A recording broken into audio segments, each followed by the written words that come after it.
Today we start with a pretty drastic change in our scenario. I am not getting started early in the morning because I was off taking care of some granddaughters overnight. And so we are now in the full noon of day here on Lake Martin. So new lighting, new brightness, a whole new scenario. That fits with our discussion for the day because our discussion is going to take a pretty drastic turn from our silence of yesterday's worship to today's conversation is about worship resulting in murder. We're going to read the story of Cain and Abel. I was looking for the first record of worship in the Bible and thought it would be fun to look at that.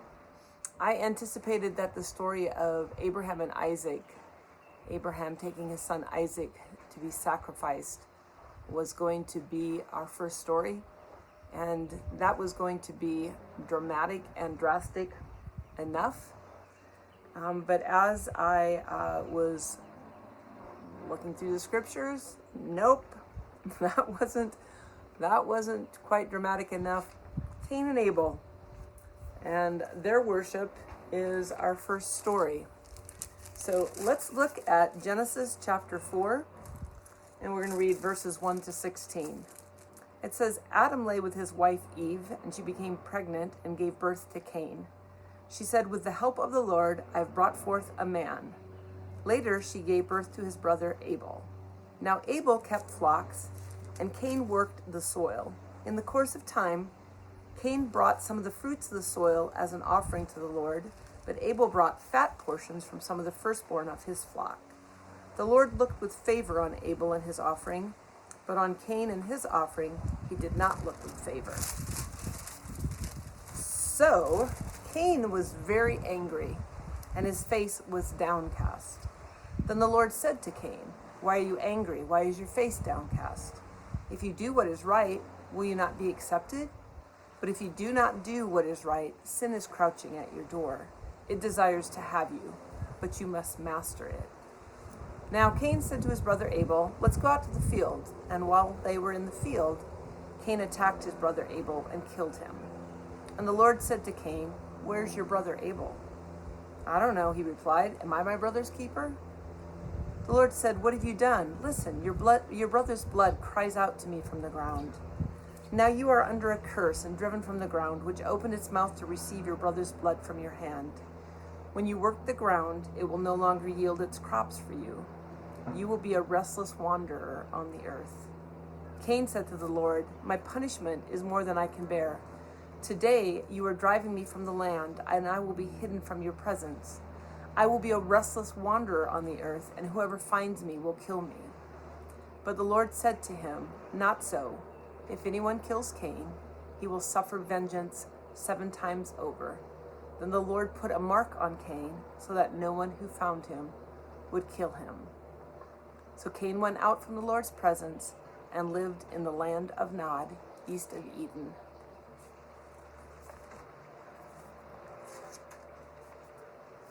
I was listening to, because it was so distressing to me, that this was our first account in the Bible of people worshiping God.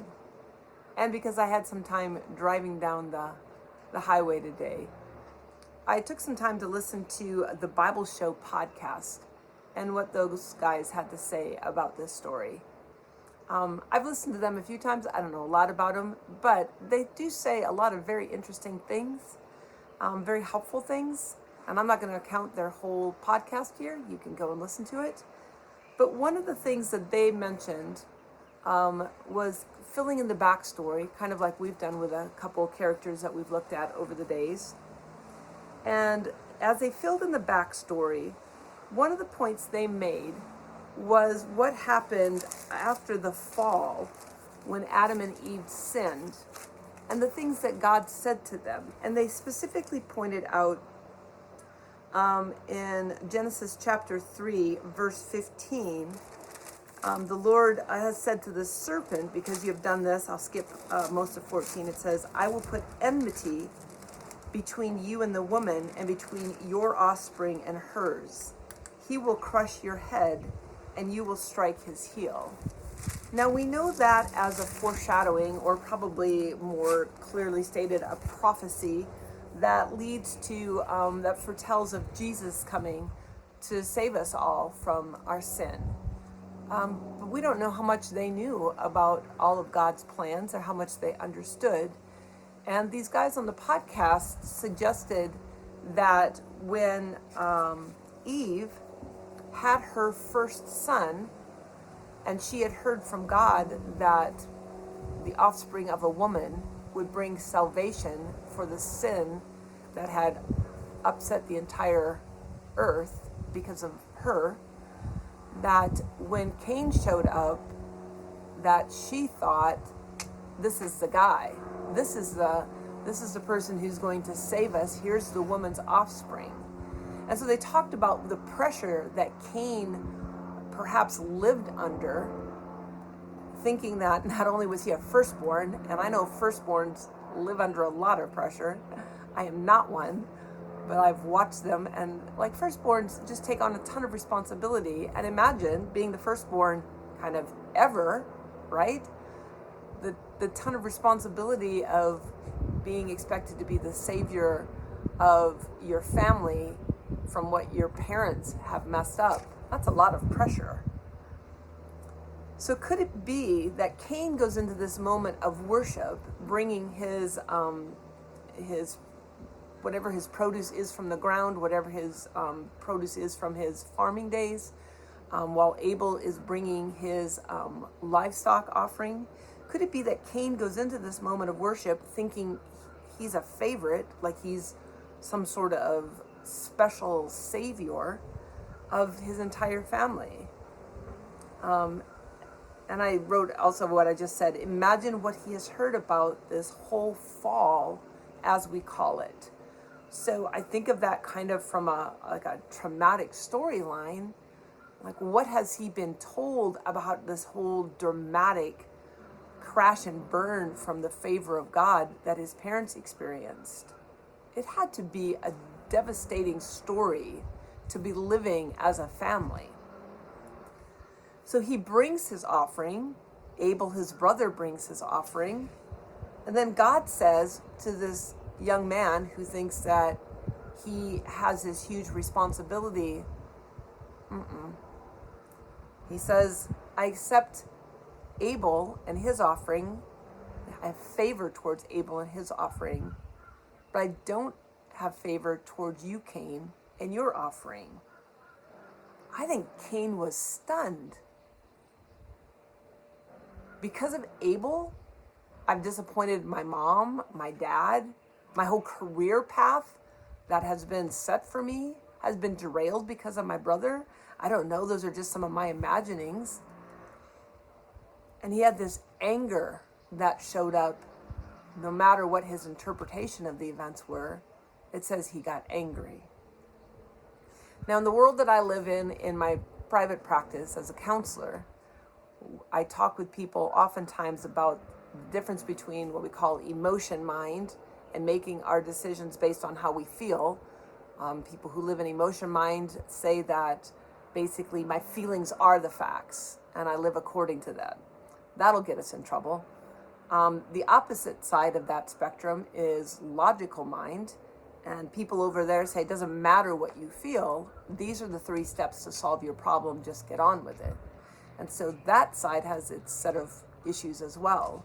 So in the dialectical behavior therapy that I teach people, we talk about being in the middle ground, in the middle of that spectrum, that we're aware of our emotions, but we also stir logic into it. And in DBT, it calls it wise mind. Cain was not living in any sort of wise mind. He was fully engaged in emotion mind. And it just reminded me of how quickly all of us deteriorate.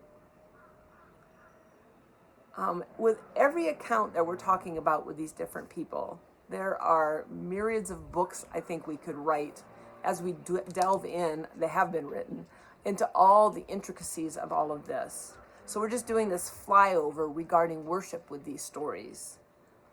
And what I see in this story is that this happens to us too in worship. This happens to us too in our interactions with God. That we come to God thinking we're trying to present something and we get distracted by somebody else and what they're doing. Or God says to us, listen, your heart's not quite where it needs to be. There's Jesus in Matthew 15:8 quotes Isaiah 29 when he says, you come near me with your lips, with your words, but your hearts are far from me. So often it's easy for us in worship and in our daily lives that we go the way of Cain. And thankfully we're not murdering people out loud for real, but our hearts can be far from God. And so today, when we sing some worship songs, we're going to sing a couple heart songs, a couple examine our hearts and purify our heart songs. And let us do our best to come before God with honesty, in spirit and in truth, and in holiness, and let Him cleanse and purify our hearts so that we don't go the way of Cain. I'll see you in a few minutes, literally.